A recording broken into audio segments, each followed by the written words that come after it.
Waikato Sheds. You're here with Mark the Builder. As you can see behind me, sheds. We love sheds, love building sheds, making people's dreams come true. And today I've got just a quick little video for you, my personal top 10 tools that you'll need if you're a kit set client building your own shed. So I've just kept it pretty basic for this, and I've sort of grouped some of the tools into a lot, so it's a few more than 10. So starting with a tool belt. So in my tool belt I've got this little thing from the tool shed that I keep all my different driving bits on. Hammer, not super essential, but I like having it there.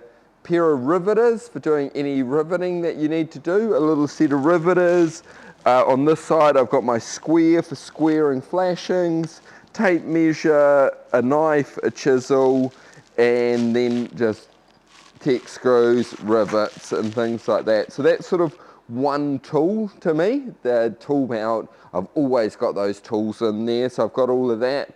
And then the other hand tools that are going to be essential is your set of reds and greens. You can cut all your tin with a set of reds and greens. It takes a bit of practice, and there's some other tools that would make it easier, but this is just your basic set, what you could build a whole shed with and not need anything else. So sets of reds and greens for cutting each side of tin, they're fantastic. C-clamps, these are like another set of hands. When you pop into a shop, you'll see that the C-clamps have two different tips on them. These are much better for building sheds than these. These will work at a pinch. But for clamping all your steel together to hold that while you're working things out and then while you're drilling in, C-clamps are an essential part of your tools. Another hand tool is folding pliers. These are a cheap set from the tool shed and they'll get the job done. Folding the ends of your barge flashings and stop ending your gutters, things like that. Chalk line, these are essential for marking out your pad when you first do your build. You're going to mark out your 100 or your 150 lines depending on how big your top hats are. So you can just get a plastic one of these or a nice steel one, pinging all your lines to screw off your roof sheets, everything like that. Fantastic tool. And then the last two on the hand tools is a good socket set. So if you were building sheds commercially like ourselves, you got some power tools to do this, but a good socket set like that, you're going to be able to do all your big nuts up to frame, do all your framing up and crank up the bolts that hold your shed into the ground. So a good socket set is going to get you your shed up and out of the ground. Then hearing protection, must have. It's a loud stuff steel, cutting it, screwing it, so always hearing protection, it's a must have. And then we've got the last hand tools, a level. You're going to want to make sure your shed's nice and level, so having a level on site and preferably a big 1200 or so like this, so it's giving you a really accurate level on that to get your whole shed level and plumb.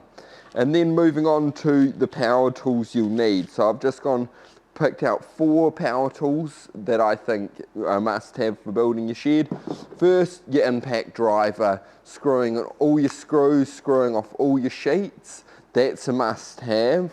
We've got this tool shed kit and it was $300 for the drill and driver, and I've been using those out on site for a few weeks now and been happy with them. So that's going to screw off all your sheets, and then you're going to have to drill your holes to anchor your shed to the ground. These are a different shaft, they won't fit in this, but you can get this style. I've got 3 cutting heads or 4 cutting heads, and you can get them to fit a normal drill like this. Make sure you have it on hammer mode. Put it onto your hammer mode and then get a good drill bit, and that will make all the difference.